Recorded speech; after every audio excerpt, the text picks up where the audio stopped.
subway map that looks like spaghetti. You get on. Larger vehicles. Traffic jam. When cars move very slowly or not at all. The subway or train during rush hour can be intense. The doors are closing. I was surrounded by people on every side. That is the classic subway experience. Ferries are usually slower than planes. But the view is often beautiful. Cycling can be faster than driving. I was late because I hit every red light. Extremely long commutes. Hello everyone, welcome back to StoryOrbitEN. I am Jessica, and today we are talking about something very common in daily life, but also surprisingly interesting. Public transport. And I am Tom.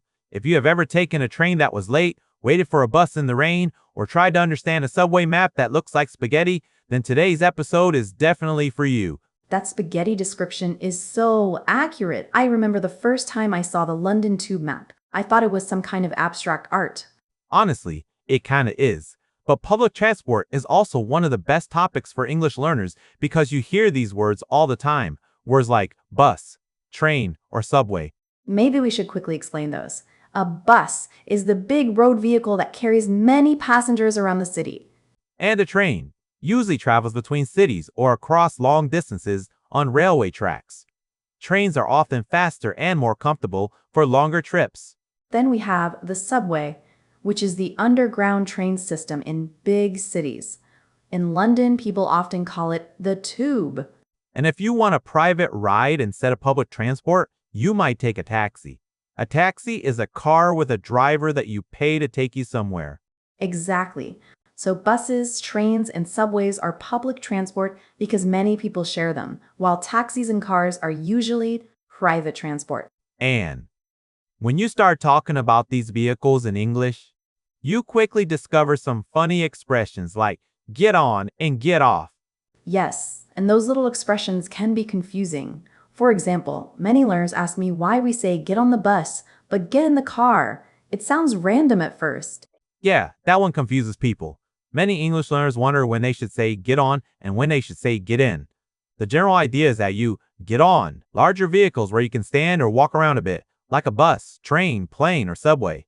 But you get in smaller vehicles like a car or a taxi. Right, and a plane is, of course, the aircraft people use to travel long distances through the air, usually between cities or countries. So you say, I got on the train, but I got in a taxi.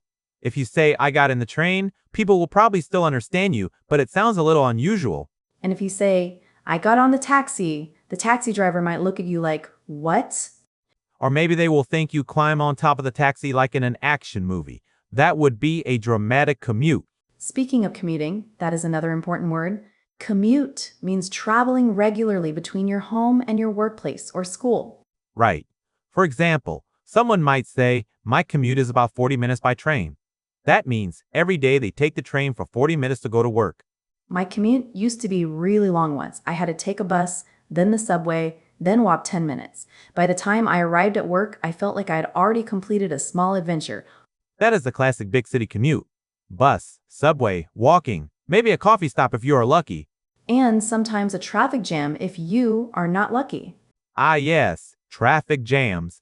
That is when cars move very slowly or not at all because there are too many vehicles on the road. Another useful word is motorway.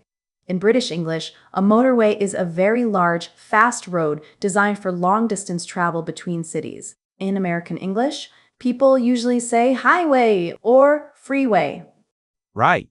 And cars usually move quickly there because there are multiple lanes and fewer traffic lights, but sometimes even highways get crowded. Listeners, imagine the situation. You are in a taxi going to the airport. Suddenly the driver says, there is a huge traffic jam on the highway. Your heart immediately starts beating faster. Exactly. A traffic jam is when cars move very slowly or not at all because there are too many vehicles on the road. And that often happens during rush hour. Rush hour refers to the times of day when many people are traveling to or from work, usually early in the morning and late in the afternoon. In big cities, the subway or train during rush hour can be intense. You might be standing so close to other people that you cannot even move your arms. I once got on a subway during rush hour and someone said, "Come on, step inside, the doors are closing." I moved in and suddenly I was surrounded by people on every side. That is the classic subway experience. By the way, subway is the American word. In the UK, they usually say the tube or the underground. Yes. So if you are in London and you say, I am taking the tube, it means the subway system. And if you say, I missed my tube, that means your train already left the platform. Platform is another important word. In a train station, the platform is the area next to the train tracks where passengers wait before boarding the train. So you might hear an announcement like, the train to Manchester will depart from platform 4, And when you hear that, everyone suddenly starts running. especially if they were waiting at platform 3. Exactly. I always laugh when that happens. Or even worse, when the train doors close right in front of you and the train leaves while you are standing on the platform like, well, that was my train. Oh no, that painful moment when you arrived 2 seconds too late? Listeners, be honest. Have you ever run through a train station trying to catch your train? Another word people hear a lot when traveling is ticket. A ticket is basically your permission to travel. Without it, you might get a fine. Yes, and sometimes people confuse price and fee. The price is the main cost of something. For example, the price of a train ticket. A fee, on the other hand, is an extra charge for a service. It is not the main thing you are buying. For example, your train ticket might cost 10 euros. That is the ticket price. But if you change your ticket later, you might have to pay a change fee. Exactly. The ticket is the product, so it has a price. The change is a service, so it has a fee. And you see that word everywhere when traveling. Luggage fee, service fee, booking fee. Let's talk about different types of transport. Obviously, we have buses and trains, but there are many more. Yes, for example, a ferry. A ferry is a boat that carries passengers and sometimes cars across water. Ferries are great if you live near islands or coastal areas. You might hear someone say, we took the ferry across the bay. And ferries are usually slower than planes, but the view is often beautiful. Speaking of planes, airports have their own vocabulary, but we will save that for another episode because that could easily become a 3-hour conversation. Absolutely. Today, we stay closer to the ground. Another vehicle people mention is a van. A van is larger than a car and is often used for transporting goods or groups of people. For example, delivery companies often drag vans to bring packages to your house. And then there is the famous vocabulary difference between British and American English. In the UK, people say lorry, while in the United States, they usually say truck. Both words mean the same thing. It is a large vehicle used for transporting goods, usually on long road trips between cities. You often see them on motorways or highways carrying food, furniture, or other products from one place to another. Exactly. So if a British person says, a lorry blocked the road, an American might say, a truck blocked the highway. Same situation, different word. English learners often enjoy discovering these differences. It shows that English is really a global language with many variations. Let's talk about bikes for a moment. In many cities, bikes are becoming a very popular form of transport. A bike is a vehicle with 2 wheels that you move by, pedaling with your feet. The more formal word is bicycle. Yes, and many cities now have bike lanes. A bike lane is a special part of the road reserved for bicycles. If someone says the city added more bike lanes, it means the city created special lanes for bicycles, so cyclists do not have to ride in the same space as cars. And cycling can be faster than driving in some cities, especially during traffic jams. That is true. Sometimes the bike riders pass all the cars that are stuck at the traffic light. Traffic lights. Those are the red, yellow, and green signals you see at intersections that tell drivers when to stop and when to go. If someone says, I was late because I hit every red light, it means they had to stop at many traffic lights along the road. And when the light finally turns green, everyone suddenly starts moving again. Tom, do you prefer public transport or driving? Good question. Honestly, it depends on the city. In some places, public transport is fantastic. Fast trains, clean subway stations, buses every 5 minutes. That sounds like a dream. But in other places, you might wait 30 minutes for a bus that never arrives. I have experienced that before. You look at the bus stop sign and think, is this bus real or just a legend?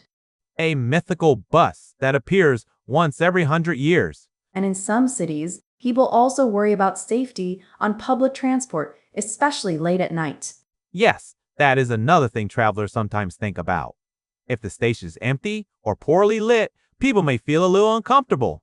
Exactly. That is why many cities try to improve security with cameras, lighting, and staff in stations.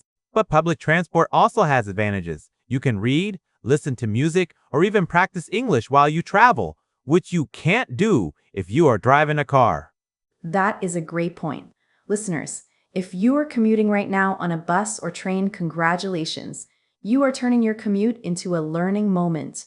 And maybe you are even learning some new expressions today. Let's practice one more. Earlier, we talked about the difference between get on and get in. Now let's look at the opposite actions. Get off and get out. Good one. Get off is usually used for larger transport like buses, trains, and planes. For example, I get off the bus near my office. And get out is usually used for cars or taxis. For example, I got out of the taxi at the hotel. So it follows the same idea we mentioned before. Big vehicles like buses and trains use get on and get off. Smaller vehicles like cars use get in and get out. And if you say, I got off the taxi, people might imagine you were sitting on top of it again. Apparently today we are climbing on vehicles a lot. Apparently. Ha ha ha! Another useful phrase is fill up the tank. That means putting fuel, like gasoline or petrol, into a car. In American English, people often say gas, while in British English, they usually say petrol. So someone might say, I need to fill up the tank before we start the trip. And that moment can sometimes be painful for your wallet. Especially these days, when fuel prices seem to keep going up. Listeners, here's a question for you. What is your main form of transport in your city?